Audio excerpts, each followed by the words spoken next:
আসসালামু আলাইকুম। আমার নাম মুসানু মার্মা, জেলা রাঙ্গামাটি। আমি একজন চাইল্ড সাইকোলজিস্ট হিসেবে কাজ করছি। আমি 2 মাস যাবৎ একটা ট্রেনিং অ্যাটেন্ড করেছি। সেই ট্রেনিংয়ের নাম হচ্ছে ক্লিনিক্যাল সাইকোলজিস্ট মেন্টার সলিউশন। এই কোর্সটি পরিচালনা করেছেন আমাদের শ্রদ্ধেয় পবিত্র সাহা স্যার। উনি এই বিষয়ের উপরে বিভিন্ন বিষয় তুলে ধরেছেন এবং সুন্দর করে আমাদেরকে বুঝিয়ে দেওয়ার চেষ্টা করেছেন এবং সুন্দরভাবে উপস্থাপনা করেছেন।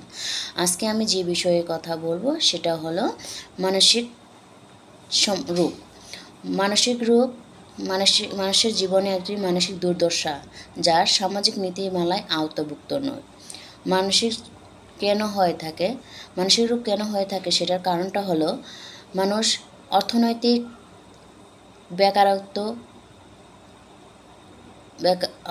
বেকারত্ব এবং বিভিন্ন সমস্যার কারণে মানসিক রোগ হয়ে থাকে। এই মানসিক রোগের কারণে ট্রমা, অ্যাংজাইটি, ডিপ্রেশন এবং বিভিন্ন ধরনের রোগের লক্ষণ দেখা যায়।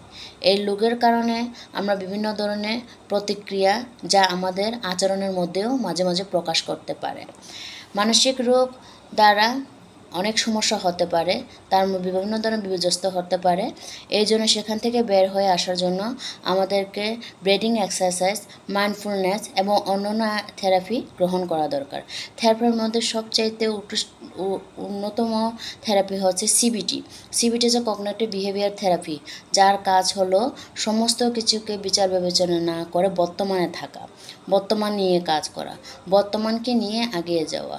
এই বিষয়গুলো মনে রেখে আমাদেরকে মানসিক রোগ থেকে বের হয়ে আসার জন্য পর্যাপ্ত পরিমাণে ঘুম, পর্যাপ্ত পরিমাণে খাবার এবং পর্যাপ্ত পরিমাণ ফলমূল এইসব গ্রহণ করা খুবই জরুরি।